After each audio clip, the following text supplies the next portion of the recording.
চায়নার কারণে আমেরিকার জাতীয় ও অর্থনৈতিক নিরাপত্তায় যে ঝুঁকি তৈরি হয়েছে তাতে উদ্বেগ জানিয়েছেন national security adviser Jake Sullivan.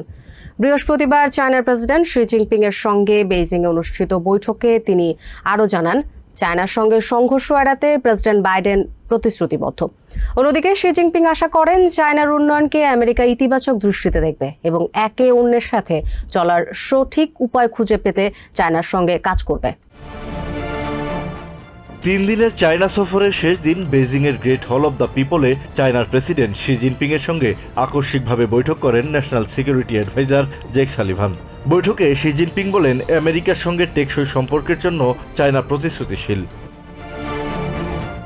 পাশাপাশি নিজেদের নিরাপত্তা ও উন্নয়ন স্বার্থ রক্ষায়ও চায়নার অবস্থান অপরিবর্তিত রয়েছে বলে জানান জিনপিং।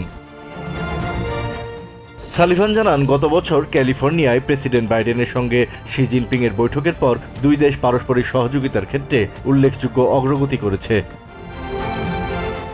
দুই দেশের উচ্চ পর্যায়ের কূটনীতি বজায় রাখতে আমেরিকা প্রতিশ্রুতিবদ্ধ বলেও জানান সালিভান। সালিভান আরও জানান, প্রেসিডেন্ট বাইডেন জিনপিং এর সঙ্গে ফোন আলাপের জন্য উন্মুখ। শি জিনপিং এর সঙ্গে বৈঠকের পর বেইজিংয়ের সংবাদ সম্মেলনে সালিভান চায়নার বিষয়ে প্রেসিডেন্ট বাইডেনের প্রতিশ্রুতির কথা পুনর্ব্যক্ত করেন। সালিভান জানান, জিনপিং সহ অন্যদের সঙ্গে বৈঠকে তিনি মতানৈক্য থাকা জটিল বিষয়গুলো নিয়েও আলোচনা করেছেন।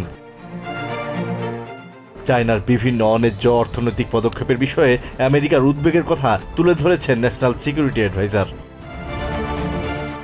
পাশাপাশি সালিভান ইউক্রেনে রাশিয়ার আগ্রাসনে চায়না সমর্থন দেওয়ায় নিরাপত্তা হুমকির বিষয়েও কথা বলেছেন। এছাড়া গাজায় যুদ্ধবিরতির প্রচেষ্টা নিয়েও আলাপ হয়েছে তার। তবে আমেরিকার আসন্ন নির্বাচন নিয়ে চায়নার সঙ্গে কোনো আলোচনা হয়নি বলে জানান Sullivan.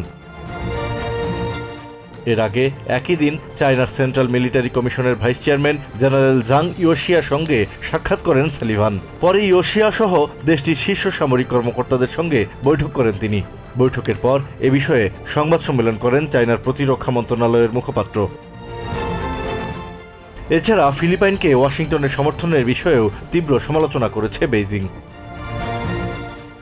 Asad real, TVN 24 news desk. New York থেকে সম্প্রচারিত টিভিএন 24 টেলিভিশন বিশ্বজুড়ে বাঙালির কণ্ঠস্বর।